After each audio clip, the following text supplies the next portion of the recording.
On you, Greg. I didn't hear the live stream one. It's there. It's there? Mm-hmm. Oh, there it is. Okay, cool. Good morning, good afternoon, and good evening to a few of you. Welcome to the community briefing. Today is February 24, 2022, and we are glad you are here. Today, we have Mr. Darrell Brown. He's going to be joining us, and that's good information about what he has done in the past, but more importantly, what's happening today and looking towards the future. My name is Gregory Sneed. The name of my company is Lifesaver Financial Services, where I help my clients keep more of the money they make. I offer life insurance, long-term care, financial coaching, and financial literacy training. Because I believe that when you feel better about your money, you feel better about your life. Now, let me introduce the queen of our community briefing, Miss Crystal Mitchell. Good morning, everyone. Glad to have you. Good to see you again on another wonderful Thursday morning. My name is Crystal Mitchell. I'm the co-director of Recycling Black Dollars, as well as I own my own business, Mitchell Business Solutions. I have a couple other podcasts, one, The Business Zone with Crystal and Gilbert, every Friday afternoon at 3 o'clock. So please tune in, as well as I have Conversations on the Patio, which I broadcast live on Mondays at 1 o'clock, and it talks about and all things retirement, but now I guess we need to call it rewirement. But it's helping you prepare yourself for the rewirement second act of your life. So here at this platform, the community briefing, it was brought to you so that you could meet your leaders and stakeholders in the community that are making and sitting at the table making decisions for our small business community. And this is your opportunity to network with them. So we want to thank you for coming out. This platform is powered by Recycling Black Dollars and the BBA, and we are so happy to have you. This is your network, so we want you to network. We want you to put your contact information in the chat, and we want you to have a good time. Be respectful. Put your comments and questions in the chat, and the moderators will make sure that we are addressed. With that, I want to introduce our other team member, Miss Robin Billups. We have a fantastic team here, guys. Gregory Sneed, Miss Robin Billups, and Mr. Stephen Turner. We hope we are bringing you guys something that's valuable to you as well as your community. So with that, Miss Robin, I turn it over to you. Good day, everyone. Robin Billups with the Billups Group. I am a consultant operating with existing businesses that are looking to leverage their revenue stream and generational wealth. I wanted to share today just quickly. I listened to a podcast yesterday, Business in Black Leadership, that was sponsored by City National Bank, and Ludacris was on there. And a couple of things that he talked about, and I think that we need to make folks aware of. He has a program called Carmen's World that he's been working on for 14 years. It's finally been launched on Netflix. We need to grow this thing. I'm going to put it in the chat box so that everybody can pick it up. But he has several programs. He has 4 girls. He's a girl dad. So his whole mission is to create some environments where they can see themselves in places where our kids can actually grow and develop. And so I'll share that in the chat box. Glad to be here. Glad to know that my brother Darrell Brown is going to be our speaker today. We're going to learn a lot. He talks fast, so take good notes, guys. Take care. Looking forward to it. Greg? All right. So welcome. So there are 7 banking and finance wonders in the world, and you're about to hear from the 8th. Darrell Brown recently retired. I'm going to say recent, in the last couple of years, retired. He was senior vice president and region manager for U.S. Bank, and he was there for about 15 years. Prior to that, he was with Wells Fargo. He spent time at New York Life, protecting lives and enriching families. He was with Security Pacific Bank. Anybody remember Security Pacific? He owned his own marketing firm, and he is a graduate of UCLA, Dorsey High School. He was born and raised here in Los Angeles. He is now president and CEO of the Rewirement Project, and he's going to be speaking exactly what that is, what the concept of rewirement is, and how he offers services to his clients. He also has served on the boards, multiple boards, but he's vice chair of the Music Center, vice chair of the board of Music Center. He's with Betsedic, executive board member. He's been a finance chair with the Urban League. He is a board member of the International Society of Black Latinas. And we probably have a few of those members that are on the call today. And he is on among a lot of other boards. So it doesn't matter whether you're from downtown, uptown, midtown, in town, out of town, or around town, you've got to know Darrell Brown. Well, wow, man, you can keep going, brother. You know, you got me all inspired with all of that. Hey, well, good morning, everybody. I have to tell you, it's truly an honor to have an opportunity to spend this next hour with you or so.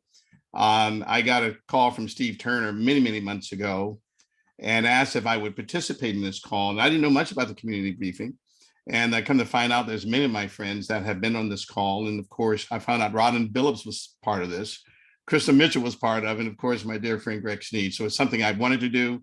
I'm really happy to be part of this and share with you, give you some broad perspective on things in the world of banking and finance. That would be my hope today. But I also want to thank all of you. You know, we got 24 hours in the day and you chose to spend 1 hour with us. So I feel an obligation to give you your money's worth, but more important, to really give you value to the time that you're going to share with us this morning.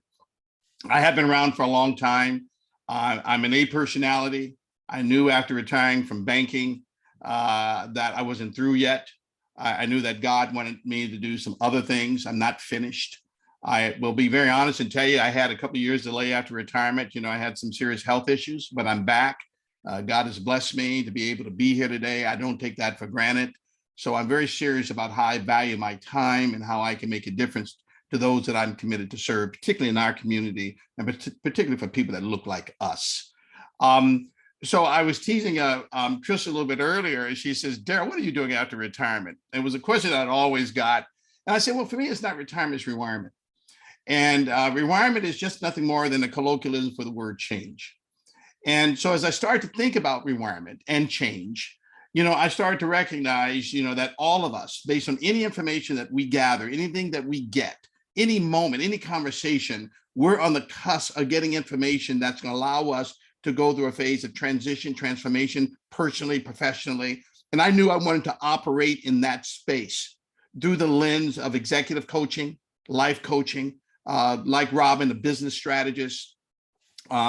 There were a number of things that came to mind that I felt was really important for me to make a difference in the lives of others who were pursuing their financial well-being, their personal well-being, their mental well-being, their business well-being. And I felt after 47 years, you know, I had something to offer. So I'm really happy to have an opportunity to do this. So again, let me just share with you some broad generalities. Robin's why I talk fast. You know, my mind runs fast. So I'm going to ask if you find it necessary, the things I might say, to take some notes. And let me tell you why that's important in any meeting that we have, because what people hear, they forget. What they see, they understand. What they do, they remember. So I think it's really important just to get some colloquialisms that's really important to me, and hopefully to all of you. So a couple of things. Let me ask a question, and it's rhetorical. You can raise your hand. How many of you are seriously committed to being financially successful? I would hope to see everybody. It's a setup. You know, how many of you are committed to bringing more value to your personal lives or bringing value to your business? All of you. But there are 5 levels of commitment. And let me share you what they are, because this is really important, because this is going to tie into my conversation around banking.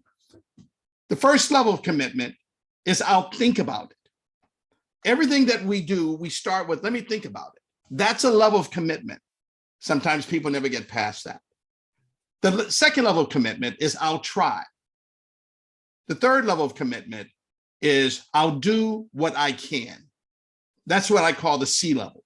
A lot of people operate at that level, present company excluded. The fourth level is I'll do what's expected. That's your B player. But it's the fifth level that intrigues me, because I tend to be somewhat in my work and do Rewirement, I'm somewhat of a behaviorist. But the fifth level says this: I will do whatever it takes. I will do whatever it takes. And wherever we are in our personal lives, financial lives, it's important to understand those levels of commitment. And whatever choice you make, it's not a judgment, it's just an observation. Because there's things that happen in our lives that prevent us from moving forward. Some of those are procrastination, or complacency, or doubt, or fear, or we settle, or we overthink. That's the foundation in which I wanted to open up this dialogue, because when you think about it, and I think about finance, and I'm going to hone in on that now, the global nature of banking and financial services is moving at a pace that we've never seen before. So it's going to be incumbent from all of us to be more intelligent about how we leverage those industries. We know what products that banks, present and offer, checking account, savings account, credit cards, second trust deeds, mortgage loan, business loans, etc. What a bank isn't is a venture capitalist. I'll talk about that later. Securities industry. All of us should have some dollars invested in the marketplace, whether it be stocks, whether it be bonds, whether it be 401ks, IRAs, asset allocation. There's a lot. And then, of course, the third industry is the insurance industry: life insurance, health insurance, dental insurance, property casualty insurance. There is a new one that's emerged, and we know it as digital money, crypto.com, cryptocurrency, blockchain. I understand we had a speaker as part of the community briefing months ago that really spoke to that. I'm not an expert in that. I'm an OG. We didn't have that stuff. So, I'm not high tech, I'm high touch. So just I invest in it a little bit just to understand it. But it's really important for all of us to understand how important it is to understand those areas. Now, I understand there's a lot of business owners here on this call. And so let me just talk about access to capital for a brief moment. And I'm going to look at it, from the platform of being an underwriter. I'm a well-trained underwriter, whether it be in corporate lending, whether it be in mortgage lending, it's the same stuff. I know my dear friend Robin will attest, because we worked together and we did a lot of loans out there, billions of dollars. I see Constant Anderson is on the call, who wears that same hat. But let me just give you some basic principles how banks look at things. Doesn't make it right, doesn't make it wrong. It's just the way it is. And this is an industry that's highly regulated. I call it SAW, S-A-W. It's an acronym. The S is for stability. Anytime you want access to capital, it's critically important that you're stable, whether it be in your personal life, that you have stability in your business life, or your nonprofit stability. It was Peter Drucker that once said, I'm a big fan of Peter Drucker, and for those who know his work, he's a godfather of modern day management. He used to say, nonprofit should function like a for-profit, and for-profit should act like a nonprofit.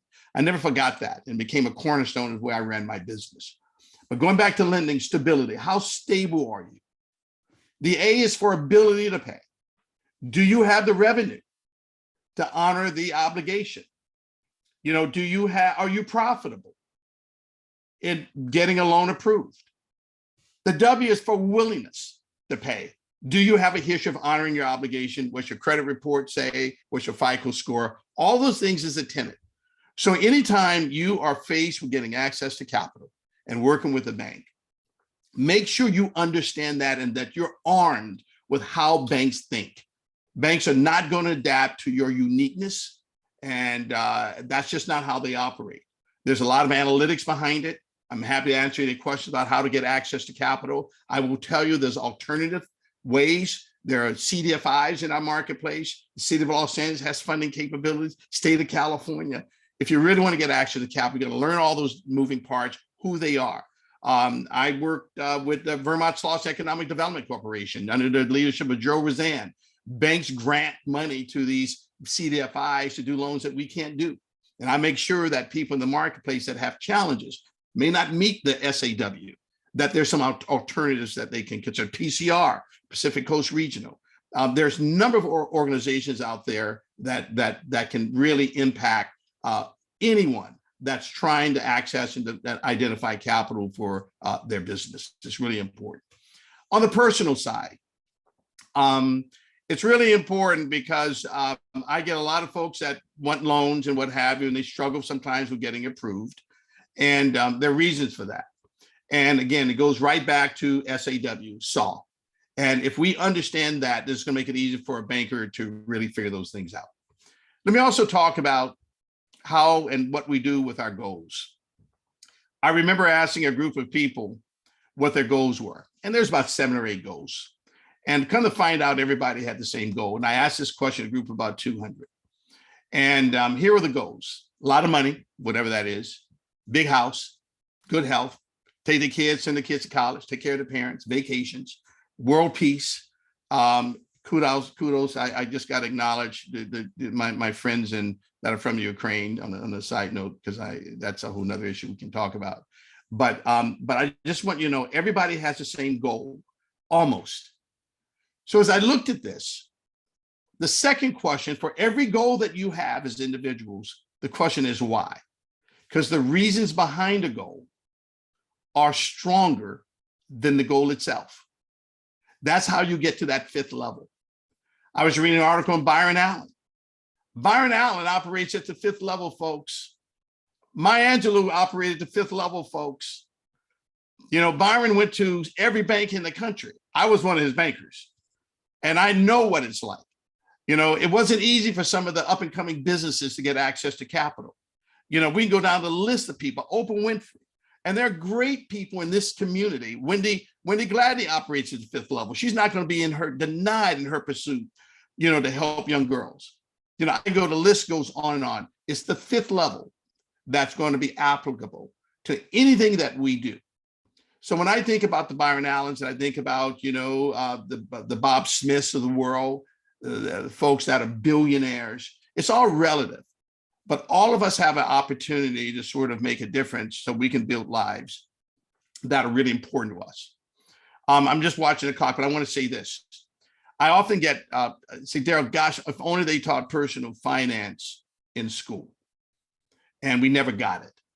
I can tell you that that's true. But there's something that we can do. Most of you are parents or grandparents. And I'll tell you a brief story about my kids. And it will be applicable for anything that you do leaving here today. And please take note. I would show my kids my utility bills.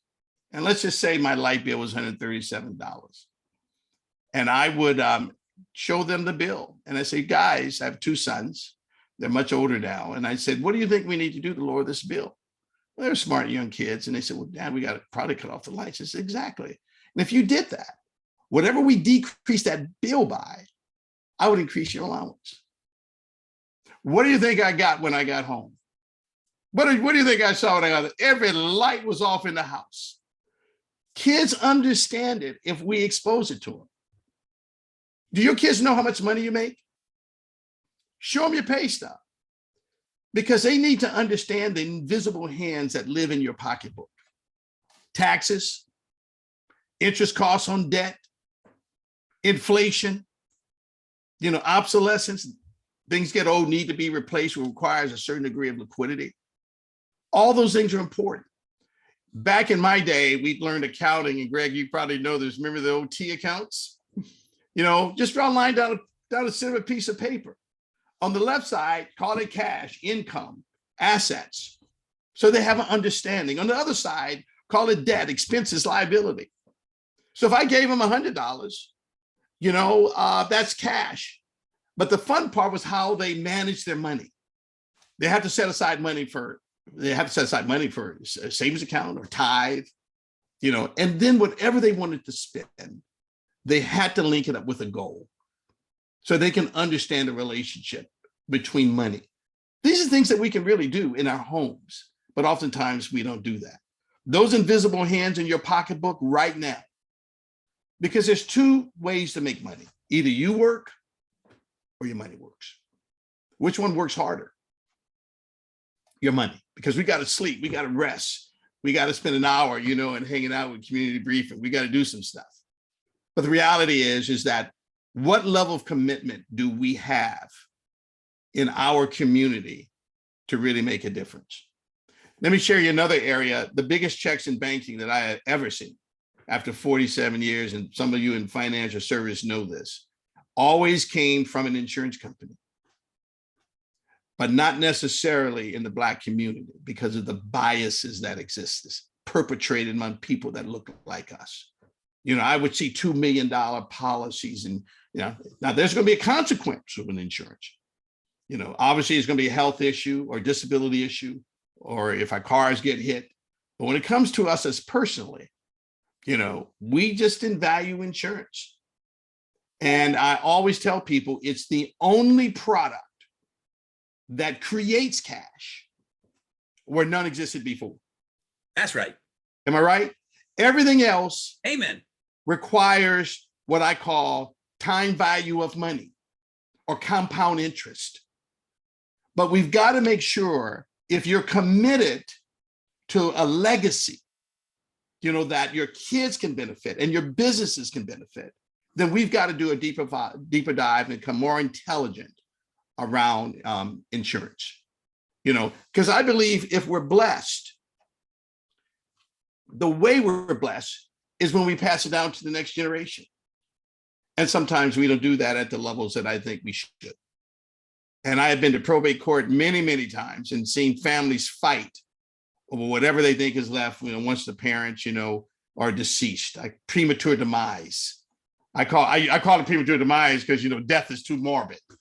You know, we still talk about if we died. I'm saying, guys, you know, and believe me, I've been faced with some personal issues, and I'm just blessed to be here, you know, because life is fragile. But it's really incumbent upon us to understand how we incorporate all those basics, you know, in terms of the quality of our decisions. We only have to be right 51% of the time to be successful. That's success, but it's too close to mediocrity for those mathematicians out there.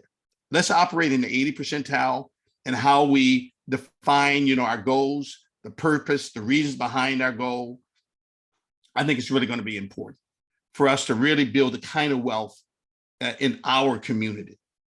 I'm passionate about that. We got to figure out a way to work together. We got to figure out a way to come together and be smart about recreating, you know, Black Wall Street. You know, one of the things that I studied years ago, growing up in the city, I love going to Koreatown. And some of you know that Koreatown wasn't always Koreatown. Did you know that the dollar circulates 23 times before it leaves? 23 times. And when it leaves, it comes right back. Let me give you statistics, and I'm gonna shut up and turn it over because I'm very interested in the Q&A that you have, and I'll give you some statistics. 1 out of every 5 Jewish households has a business. 1 out of every 5 to 6 Asian households has a business. 1 out of every 35 to 40, some of the numbers may have changed, Latina households own a small business. What is it for people of color, African Americans? 1 out of hundreds. Let me tell you why that's important. If you own a small business, what can you deduct on your taxes? Everything. Your outfit, your cars, you know, your desk, any expense you can come up with, you can deduct it. If you don't own a small business, what can you deduct on your taxes? The interest on your home, maybe, and they're trying to cap that. So you see that the game is rigged if we have a mindset of being employers. So I'm thinking about what is it we can do to create passive income, to make sure that we have businesses to complement what we do, because people of great wealth learn how to make money when they don't physically have to be there. If you work on the job, you make money. You don't make money, you know, unless you're there on the job. And it took me a while to figure this out, because I figured that if I'm going to be successful personally and financially, I'm going to study success. And one of my clients years ago asked me this question. He said, Darrell, how many hours are in the day? I knew he set me up. I said, damn it. You know, I said 24. He says, you're right. But for him, he said it was 27 hours. I said, what? He said, because at 5 o'clock when we go to work here in LA, he does business in Hawaii, because when it's 5 here, it's 2 o'clock there. So he does business in Hawaii. Out of the box thinking that I think makes a difference in terms of all of us pausing to think about, what can I do differently? And the most valuable commodity that we have is time. And they're not making any more of it. At midnight, it's all over with, folks. It starts all over. So it's really incumbent for us to think about, to pause and think about, are we bringing value to the time that we have? And to be very efficient. I'll close with this and open it up. And this is really important, particularly when I look at what's happening around the world.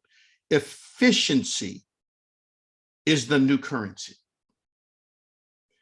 Inflation is real. It cost $100 for me to fill up my tank the other day. I'm like, what? It's real. And nothing is going to change overnight. So it's incumbent upon us to think about what we do differently, to make sure that we're efficient, how we manage our expenses. Now, I'm going to share something with you, and I'm going to put $5,000 to $10,000 in your pocket right now, because we can complain about what banks aren't doing and all those kinds of things. But here's what I will share with you. Years ago, I used to drink this drink called Super Sacco. It's like Gatorade. I loved it. $1.50 a bottle. $3 a day. I was drinking 2 bottles a day. That's not a lot of money, $3. Multiplied by 30 days in a month. I was spending $90 a month on Super Sacco times 12. I was spending almost $1,100 a month on Super Sacco. So I would challenge you, whatever you spend, multiplied by months in 12, and you're going to be. How about the magazines that we order? I used to get Jet magazine, all these magazines, Essence, and all this stuff. I never read them. And it was automatic. If I cut that out, if you think about the number of times frivolous spending at McDonald's or whatever it is. So this is called budgeting. You look at it and just cut it in half. You will be amazed what you'll be able to do. You can put thousands of dollars in your pocketbook. I don't care about inflation. I can't change it. Young people generationally, I can tell you what young people do, millennials are doing. They aren't buying any cars anymore. Right? Am I right, Greg? They're not buying any cars. They don't need a car. What they need is transportation. So now they've understood the value of fractional access to transportation instead of buying the cost of a car, all the insurance, and all those kinds of things. Airbnb is part of that. Or a Turo, where you can just call somebody that has a car. And the reason they do that, because the average rent in Los Angeles is approaching $3,000, which means you got to make $75,000 a year, for my math, to afford the average rent of $3,000 a month to rent. And that's why we see a lot of our young people coming back home.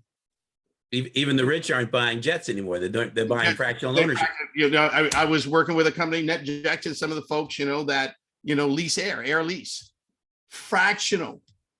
But that concept has to happen in terms of what we do and how we spend money, because we have the cash. It's not what you make, it's what you do with what you make. There's ways to minimize taxation. There are ways to cut back. The status quo is the enemy of progress. And for us to bring value to the marketplace, we've got so much more to do. And I keep saying this because you got me all fired up. This is where we have to change. In China, they have no currency. They don't even have credit cards in China. Gone. They don't even know what it is in some of the provinces. I've been there. Everything is going to be on your cell phone. Had it not been for the pandemic and COVID, people over 50 would never have gone to online banking, bill pay, Zelle. And it took a cataclysmic event, because most folks over 50 felt, I'm not doing that because somebody might take my identity.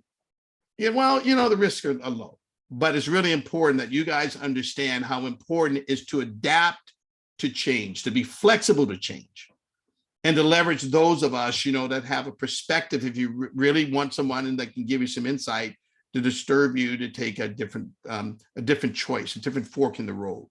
Because I am committed to this community, and I know that I can bring value to this community, to collaborate in this community, to make sure that all of us, can support each of us, and each of us can support all of us if we truly want to make a difference in this community.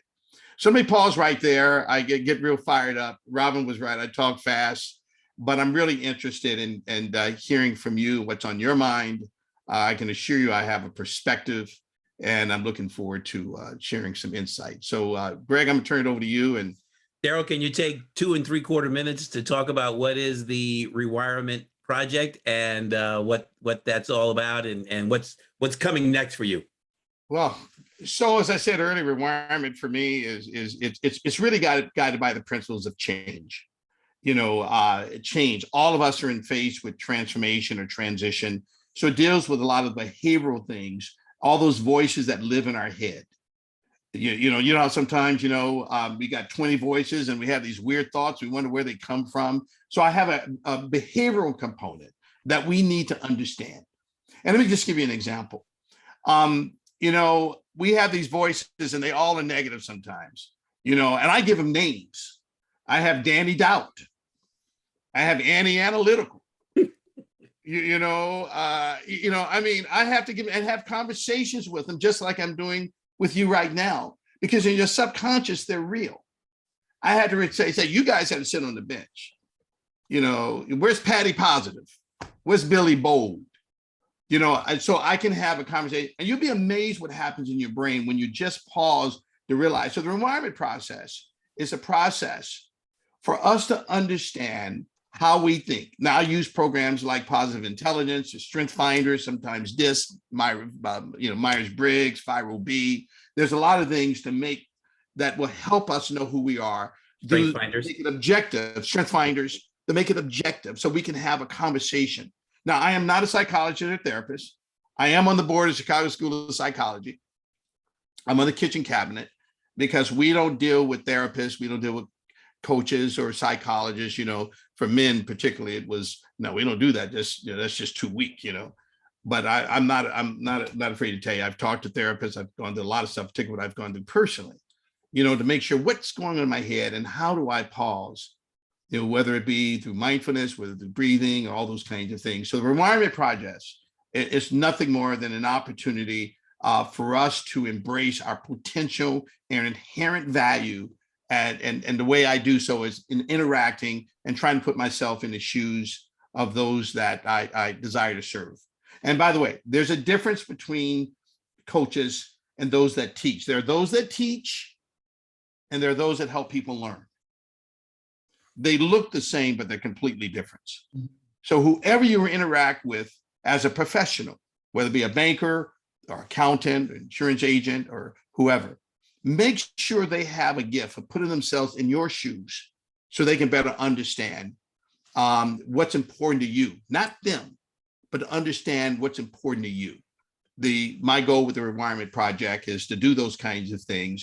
And I'm really happy to sort of my second phase as I live through the fourth quarter of my life to really find ways to sort of support that vision.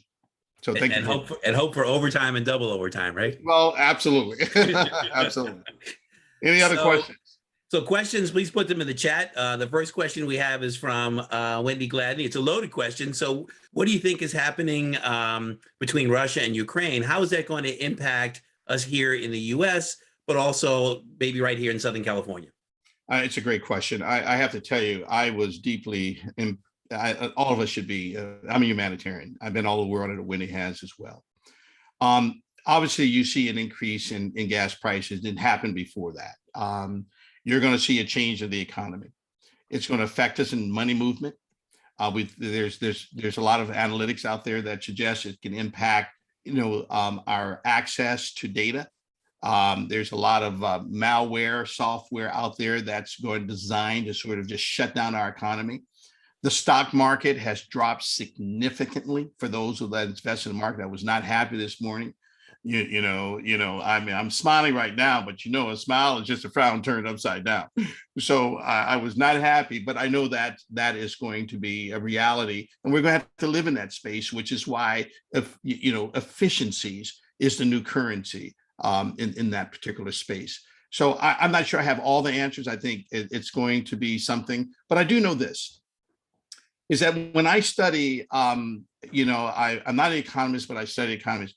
Most of the major merchant marines and all these cargo ships, yes, they bring goods and materials, but a big part of them carry oil.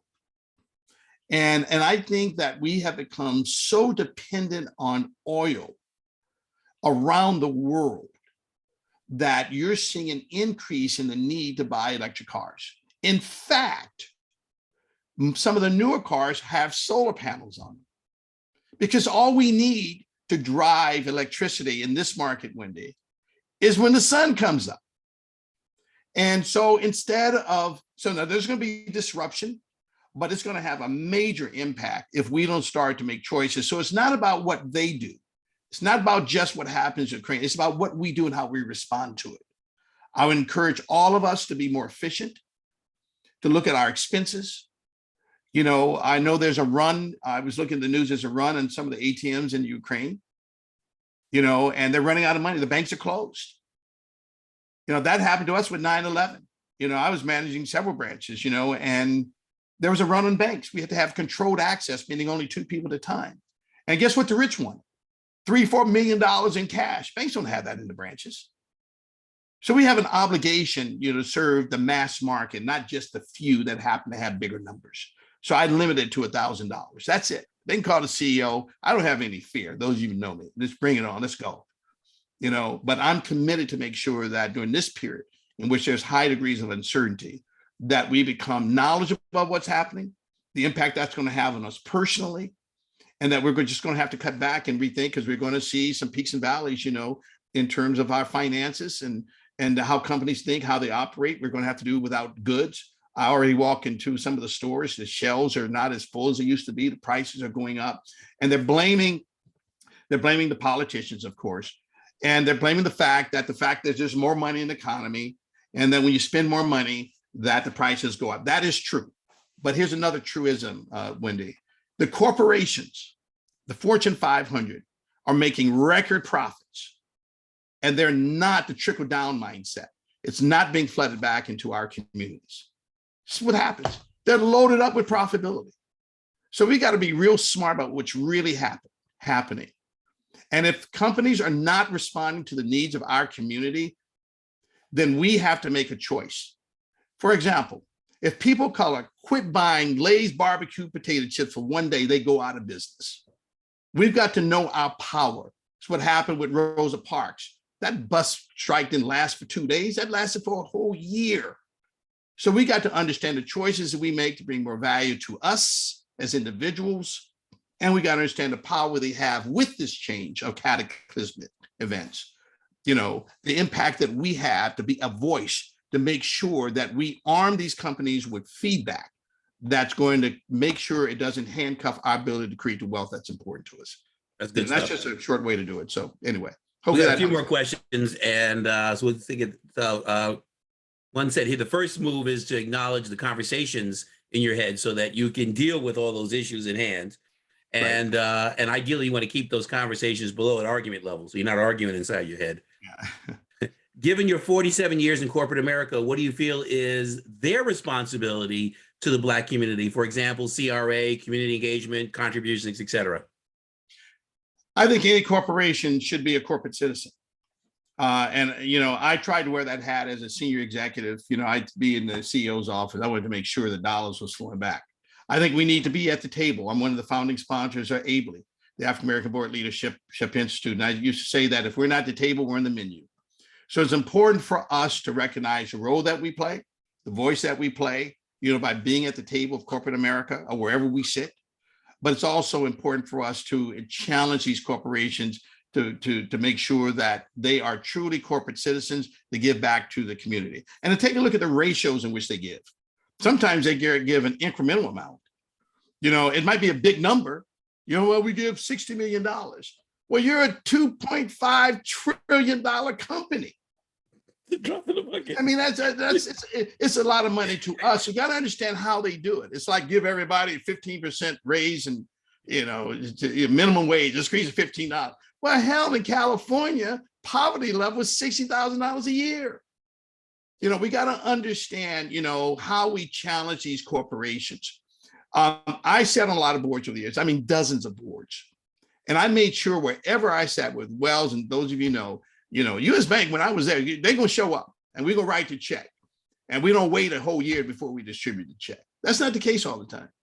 A lot of folks float it, because here's the secret to success. Buy low, sell high, collect early, pay late. That's the secret to success. And the pay late part is part of the float That's part of the economy that we need to understand, and we all get that. So I think corporations need to be challenged. I see banks show up. I see utilities show up. The car industry shows up to fund all the nonprofits. Now we need, how many people talk to Shell gasoline or 76? We need to find out what we consume in our community. We need to find who makes those services and products, and we need to send them a letter. And we need to make sure they provide incremental resources to our community. We need to cast a wider net and not just comfortable and settle. Because when I hear no, most of us spell it N-O. I spell it K-N-O-W. They don't know enough about us to say yes. There you go. We just got to have a different mindset about how we challenge corporations to bear responsibility for the needs in our community. Next question is, and you'll have some comfort level. The NASDAQ was down 3.5. It's up 1.7 right now. So it's turning around a little bit. All right. In your opinion, what do we need to do to make an impact on our community to close the wealth gap, in addition to buying life insurance for yours truly? Well, I think at the end of the day, as I said, we've got to be more efficient with how we spend our dollars. Sometimes, it's a function of we feel depressed, and sometimes you just go shopping. The question is it a need or a want? I think we've got to leverage how we take the dollars that we earn and have some tax deferred investments, whether in our 401, and max it out, because those tax dollars, will accumulate compound interest. And one of the things we need to do is it's one of the things I like to tell people to this question is there's something called the rule of 72. And here's how it works. The question is, whatever money you have, how long does it take for it to double? So if you get 6% on your money, it takes 12 years, because 6 times 12 is 72. If it's 8% of your money, it takes 9 years, because 8 times 9 is 72. But if you get 2% on your money, it's going to take 36 years. So I think we need to understand the basics of finance, and I think we need to manage our expenses, and create more discretionary income, and be wise in terms of how we spend our money. Look, I don't mind nowadays, I've called Uber. I don't have the increase in my insurance because my mileage has decreased, separate of my being retired, not driving this much. I don't go to Costco and load my stuff up with all this stuff, because I've been in homes and they probably to have, a year's supply, of paper towels. That's great. But in banking, we say, what's your shelf life? What's the shelf turnaround time? And for those of you that have a business, you need to understand your receivable turnaround time, because some of these companies that you buy from, they're not paying 30 days anymore. They're stretching that baby out because they're too stressed, so they're not going to pay you for a while. We're seeing in the doctor's offices, we're seeing all over the place. I mean, there's so many moving parts to this, but again, 2 ways of money: either you work or your money works. I think a big part of that is how you manage your expenses, choices you make. The fact that we've been in our homes because of COVID, people are staying home a lot more. So there should be some saves. We're seeing an increase in savings on things. But the thing is, use the money to pay down your credit cards bills. Whatever you save, just put them in order. That one that's 23%, start paying that baby off. Ignore the calendar. Sometimes we get so disappointed because we want everything to happen right now. We want it to be a light switch. Ignore the calendar. Just start.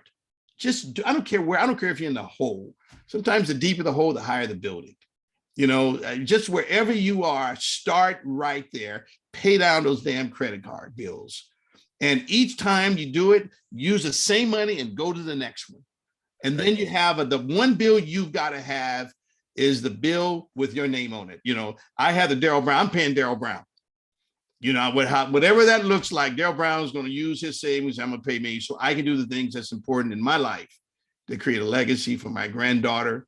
And that maybe one day I might have a name on our building, because we don't see too many names of Black people names of the buildings. That's because they don't have buy-sell agreements, insurance. They don't manage the money, all the kinds of things. But all those things are behavioral, and they can be changed. And here's our last question here. With the bank mergers and acquisitions, how critical is it that the community benefit agreements that some organizations will and others don't want to commit to? That's a great question. And for those of you that know my work, my job was to put US Bank on the map. And I did so by a lot of things, but one of them was the acquisitions. I personally handled about 4 acquisitions. I think Robin and I was part of some of those teams back in the day. And I think one of the recent ones is US Bank has acquired Union Bank. And it's really important. I've been getting phone calls sometimes with some of these acquisitions to make sure they go smoothly. But one of the things I advocate is whatever dollars are committed by the bank being acquired, they should stay live. Don't shrink the commitment to the community simply because the acquisition is to be efficient. No, I think they should be challenged. They should get agreements to make sure that commitments that were defined and that lived in that space under the previous structure should continue. And that's my belief. That's what I've always done with the many banks that I've acquired. I'd lay off any employees. We stayed out of the news. Most folks didn't even know I was the guy buying the bank because, for a lot of reasons, the brother's doing that, but the fact is I was at the table to have a different way to maintain profitability, to bring value to the marketplace by doing what's right to the needs of the community. Usually 2% of a bank's profitability traditionally goes to the nonprofit community. But if revenue shrinks, then that means the dollars for the community are going to shrink as well. So you've got to know the financials. And that's why going back to nonprofits need to function as a for-profit to understand how that works for each individual nonprofit organization. And I could spend hours on this subject, but I think, the hearings that exist are important. I think we need to be aware of that. There are going to be some closed consolidation. You aren't going to see as many branches because, quite frankly, we don't need brick and mortar. We already doing loans over the phone and computers, and all those things are going to be real and not going to go away. And so, again, takeaway: teach your kids, show them your utility bills, your checks, talk about those invisible hands taxation, because I want to make sure that whatever I do, that we create a legacy going forward. So I appreciate the opportunity to share some of my thoughts. You had a bunch of us excited when you said you had $5,000 for each of us. So well, I hope people already put their you guys go back, routing and I found $1,000 with one drink. So some of you that drink all that coffee and we saw that stuff on your shelves, I'm just telling you, if you do that, I guarantee you, if you'll put $5,000 or $10,000 in your pocketbook on an annual basis. But the information you've given to us today is worth far more than that $5,000. So it's worth millions in the brain. I know we have one more question. Robin, you said you had a question. I saw your hand up. Where'd you go? Yeah, Darrell, it's so critically important for this audience to understand that the information that they're looking for is out there, but they have to look for it, right? And so one of my questions was, if you could throw out 2, 3 periodicals or articles or websites or sources of information, I think part of our challenge is that Black folks don't read. We just don't want to read. We don't spend that kind of time. So if you want to share a little bit there, and again, thank you for speaking on regarding the community benefits agreement, because again, those announcements come out, but people won't attend those meetings, not understanding that it's going to impact the communities that they live in. Yeah, great question, Robin. So question is, what's the difference between somebody that can't read and somebody that can but doesn't? The end result is ignorance. And I can get telemarketer. The end result is ignorance. Now, I'm really interested. I read The Economist. I read a lot of Business Insiders. I read Barron's. I read American Banker.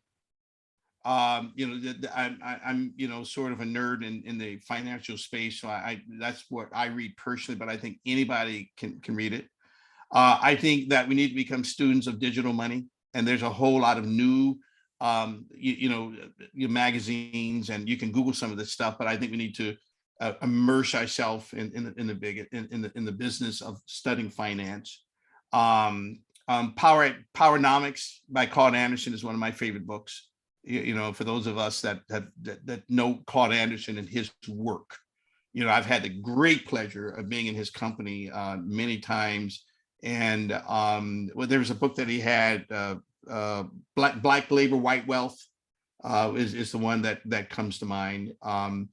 Those are some of the periodicals that I read. I also think it's really important to understand politics. We need to understand. I used to represent the bank in DC, and I would have to meet with senators and those in the House and negotiate legislative issues, with the CFPB. And I have to tell you, a lot of those decisions are not always in our best interest.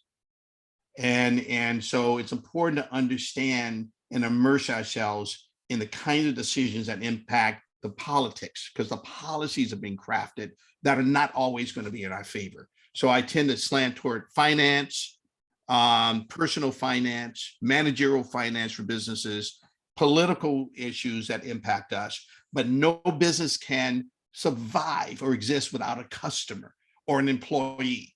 So when I think about understanding the corporations and the shareholders, which work together to sort of create profitability, oftentimes the employee and the consumer are overlooked.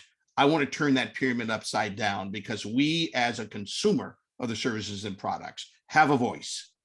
The employees have a voice. And we're beginning to see that when people make decisions, not to show up to work, or to realize they can get some money elsewhere. And that's why we're having the challenges in the marketplace. But there's a lot of stuff. You can Google some of this stuff that will make a big difference. Right after I put down about the $5,000, Stephen did put in the chat there that to all of you, the community briefing is open to donations. We do this for free. We do have a website. There are some costs for hosting and all that. So any donation is fine. If it's $5, $10, that's great. If you're so inclined, $5,000 would definitely be welcomed, but not required. Thank you so much, Darrell Brown, for joining us today. Crystal, I'm going to turn it over to you now and to close out. I didn't see any other questions in here, but you've been fabulous. Wealth of information. As you mentioned earlier, hopefully you guys took notes, and the recording of this broadcast will be available in a few days once Crystal does her editing and posting. But thank you so much. And Crystal, it's on to you. Thank you so much, Darrell. That's awesome stuff. One of the reasons I create, and I actually are now in the podcasting space, is because a lot of our communities don't read, and it's so important. So audio we listen to, right? So we spend a lot of our time on Facebook. We haven't spent a lot of our time on YouTube. So this is where we are now. So one of the things, in order to even keep RBD relevant during the pandemic, to make sure that our community was connected, was to create the community briefing, so that we had a weekly presentation here, saying a lot of times all of your friends have come on and said the exact same thing, because if we reinforce it, we will eventually hear it. And you guys all know my utopia is that we will all come together as people of Black skin and use one collective voice to get our voices heard, just like other communities have done. I'm not sure why it's taken us so long, but eventually we're going to get to that place, or we're going to be at our demise. And so I want to thank you, Darrell, for your wise words. Read, research, stay connected. I know you guys are working hard in your business, but if you don't know what's going on outside of your business, then your business is in danger, right? So you really, truly have to expand your world, and the ones that are operating on that fifth level, that's exactly what they do. Take examples from the white community. They're not just worried about what's happening inside of their doors. They're worried about what's happening outside of their doors. And they're also making some powerful connections with people that can help move them to that next level. So Darrell, thank you. You are awesome. We need to hear more of you, dude. Now that you're not at US Bank, you need to get yourself a platform like this and do your rewirement project. I'm working on it. Good, because we will follow you and make sure that you grow. I want to thank everyone that's here. We have Dr. Mays. We have a few minutes for Dr. Mays to give us an update on the pandemic and what's ahead. What new strain is on its way? Okay, I put it in the chat. I wanted to make sure that people are aware that when you're immunocompromised or you can't take the vaccine for whatever reason, that you should be asking your physicians about the drug that I put there. But I think the message for this week is do what you need to do about masking. you will be given an advisory, and that advisory is for LA County. But you know your circumstances, you know what you want to do in your business. You know, so you think about whether or not you want, you know, your employees or yourself to continue to mask for a while or not. We don't know in terms of the current variant, but it is one of those things where right now things are starting to look a bit better. People, I just did a big interview for Fortune magazine and was really about what is the summer going to look like? Are we going to be able to travel and business and all that? And my attitude is, you know, buy from those who will give you a refund on your travel just in case, and be prepared, you know, to make other plans. Dr. Mays, I'm good for today. Yes. there's some news you want to share with us, isn't there? Yes. There's some people put it in the chat now. The Come on fellowship. now. Don't be bashful. Don't be bashful. You all are good. This just went out yesterday. Y'all are like on it. You know, I have to say thank you because I was appointed a senior fellow at the California Health Policy Research Center in mental health. So I, you know, will be doing a bit of work with them, and it's for the state of California. You know, I've been trying to get on the COVID and mental health train here and keep us all healthy and wealthy and alive. So I was appointed a senior fellow yesterday, but y'all, it's like you got the news. Congratulations. We're proud of you. That's because you're part of our family, Dr. May. So what happens in our family, we have to stay connected. And we're not paying you to come on here now going forward. You know, we hope you're not too sedity that you don't come back now. Come on now. You know, I don't play that. This is family. I will be back. I hadn't even thought about stuff, but you know, it's just like, you know, Mom used to say, now, why didn't you tell us that faster? So I have been put on notice, but thank you very much, family. I do appreciate it. Well, we so appreciate you keeping us up to date with live and real time information. We want to thank everyone that tuned in today. I know you guys all came because of Darrell, but come back next week because of us, all right?